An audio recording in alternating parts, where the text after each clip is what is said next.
আমরা দীর্ঘমেয়াদী থাকবো এবং আমরা চাইবো বিপিএল যতদিন আছে নোয়াখালী ততদিন থাকুক ইনশাল্লাহ।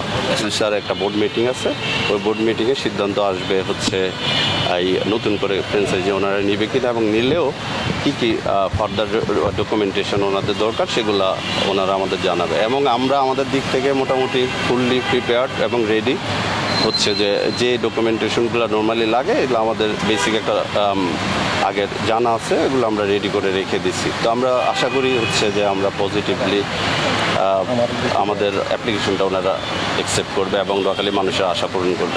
বিপিএল গত বছর অনেক ইমেজ নষ্ট করে, অনেক ঘটনা ঘটেছে, টিকিটিং দিয়ে অনেক কিছু হয়েছে, বিসিবি সর্বোচ্চ চেঞ্জ হয়ে গিয়েছে। তারপর আপনার বিপিএলে যুক্ত হতে চাচ্ছেন কী কারণে?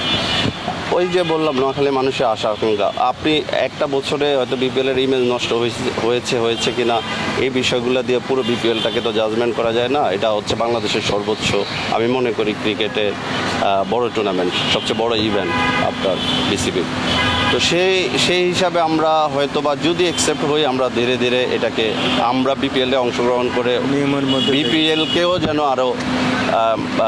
আরও আমরা আমাদের তো মতামত থাকবে অবশ্যই। এই সুযোগটা তো অন্তত আমরা পাবো যদি আমরা অ্যাকসেপ্ট হই।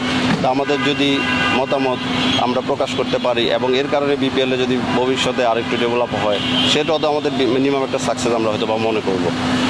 অনেকে প্রস্তুত আছেন যে অনেক কিছু তো লাগে, যেমন ব্যাংক গ্যারান্টি দেওয়া অথবা হচ্ছে আপনার রিকোয়ারমেন্ট তো অনেক কিছু থাকে। হ্যাঁ, আমাদের সর্বোচ্চ আমাদের সব রকম প্রস্তুতি আছে ইনশাল্লাহ। তো অনেকে বিপিএলে আসে দেখা যাচ্ছে প্রচারের জন্য, অনেকে আসে বিপিএলটা মাঠে বসে দেখতে হবে, মালিক হবে, এটা চেষ্টা করে। আপনারা কি চেষ্টা করেন? আমি তো আসলে প্রথমে বলেছি আমাদের নোয়াখালী মানুষের আশা আকাঙ্ক্ষা। কারণ হচ্ছে নোয়াখালী তো আপনারা সবাই জানেন এটা ইটস এ ব্যান্ড। আর আমি নিজে যেহেতু ক্রিকেট ম্যানেজমেন্টের সাথে আছি, কিছু এক্স প্লেয়ার তারা আমাকে জানে, আমি লন্ডনে ওনাদেরকে আমার টিমে খেলিয়েছি। হ্যাঁ, তো সে সূত্র ধরে আমি শুধু এখানে আমার ইমেজ বা আমাকে প্রচারের জন্য আমি আসিনি। আমি ইভেন ওনাকে বলতেছিলাম যে আমি এখনই মিডিয়ার সামনে যেতেও চাই না, যে হচ্ছে আনটিল আমরা অ্যাপ্রুভালটা পাবো। দেখেন যে তো এর আগে যে বিপিএলগুলো হয়েছে সেখানে কিন্তু এবার কিন্তু মানে ফ্র্যাঞ্চাইজি নিয়োগে কিন্তু বিসিবি সবচেয়ে বেশি কনসার্ন এবং বলেছে যারা দীর্ঘমেয়াদী পরিকল্পনা নিয়ে আসবে তাদেরকেই নিয়োগ দেওয়া হবে। আপনাদের কি সেই পরিকল্পনা আছে যে আপনারা দীর্ঘমেয়াদীভাবে থাকবেন? আমরা দীর্ঘমেয়াদী থাকবো এবং আমরা চাইবো বিপিএল যতদিন আছে নোয়াখালী ততদিন থাকুক ইনশাল্লাহ। হাসানকে বিপিএলে এবার ফেরানোর জন্য আপনারা কোনো চেষ্টা করবেন কিনা আইকন হিসেবে?